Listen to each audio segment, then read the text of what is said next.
Bonjour et bienvenue dans un nouvel épisode de mon podcast. Et surtout, meilleurs vœux, bonne année, Happy New Year, Feliz Año. Ça y est, une nouvelle année commence et à cette occasion, vous avez peut-être pris des bonnes résolutions comme le veut la tradition. Des résolutions qui tiennent comme les mariages à Hollywood. Un peu au début et ça donne hyper envie et puis ça finit par un divorce. Mais pourquoi est-ce qu'on prend des résolutions pour la nouvelle année? Pourquoi est-ce qu'on est convaincu qu'on va plus facilement changer quelque chose dans sa vie parce qu'on change d'année? D'abord, le mot résolution, étymologiquement parlant, c'est l'acte de dénouer, la désagrégation. Résolution, ce serait d'ailleurs au départ plutôt synonyme de lâcher prise que d'objectif à atteindre. Pendant longtemps, pour moi, résolution, ça rimait surtout avec les mathématiques. La résolution d'un problème ou d'une équation. Et puis en grandissant, le mot a pris un tout autre sens en fin d'année. Je me suis mise à prendre des bonnes résolutions. Sauf que soyons honnêtes, ces résolutions, on ne les tient pas. La seule que j'estime et qui vaut le coup, selon moi, si j'étais fumeuse, ce serait d'arrêter de fumer. Si ça peut motiver de le faire à la date symbolique du 1er janvier, alors go. Mais pour le reste, je pense que ça ne sert strictement à rien de prendre des résolutions le 1er janvier.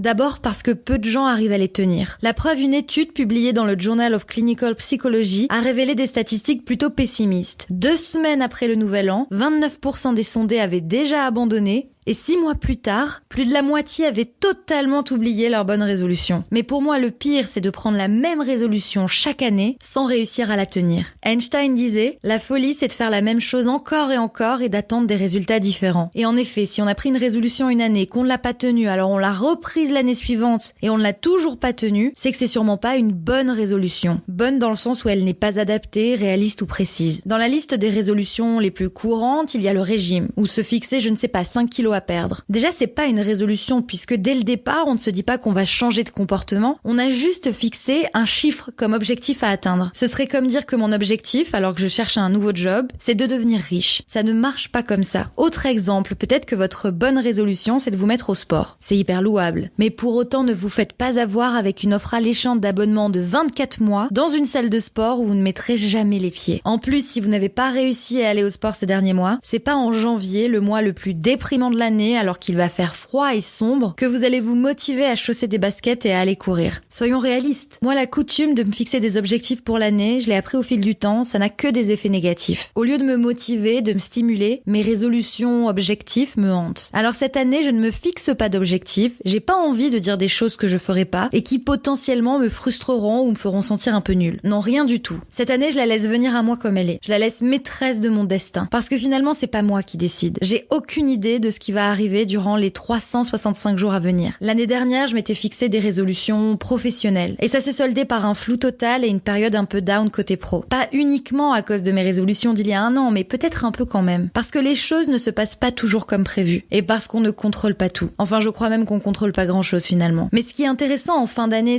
/ nouvelle année qui commence, c'est de faire un peu le bilan. Alors c'est ce que j'ai essayé de faire. Et quand je regarde en arrière, 2022 a été une année de doute, avec un immense D. Mais ça a aussi été une année de réflexion, de prise de recul. En fin d'année, j'ai failli renoncer à mon rêve pro. J'ai essayé de me convaincre que je devais abandonner plutôt qu'être persévérante. J'ai même essayé d'aller à l'encontre de ce que mon gut feeling me disait de faire. Ce truc au fond des tripes qui trompe pas. Alors en 2022, il y a eu des jolis moments, mais j'en retiens surtout le flou et les questionnements. Et là, j'essaye pas de raconter une belle histoire pour les réseaux. Ça se voit pas dans mes posts Instagram, mais je parle sincèrement, honnêtement. Et je crois que c'est aussi pour ça que je me fixe des non-résolutions cette année. La première, c'est de me faire confiance. Et c'est ma première et dernière non-résolution pour 2023. Dans mon bilan de l'année passée, il y a bien sûr le lancement de ce podcast. Et c'est du fond du cœur que je vous remercie de l'écouter. J'espère que ça vous fait réfléchir, sourire et surtout du bien. Dorénavant, je vous donne rendez-vous le lundi et uniquement le lundi pour un nouvel épisode, pour mon billet d'humeur, bref pour ce qui se passe dans ma tête. Alors c'est parti, en avant 2023, voyons ce que tu as dans le ventre. En tout cas, une chose est sûre, j'ai bien l'intention de cogiter dans vos oreilles. Je vous souhaite encore une très très bonne année, avec ou sans résolution, c'est comme vous voulez. Mais comme l'écrivait Alexandre Dumas fils, les résolutions sont comme les anguilles, on les prend aisément, le diable est de les tenir. Blablatement vôtre et à très vite pour un nouvel épisode.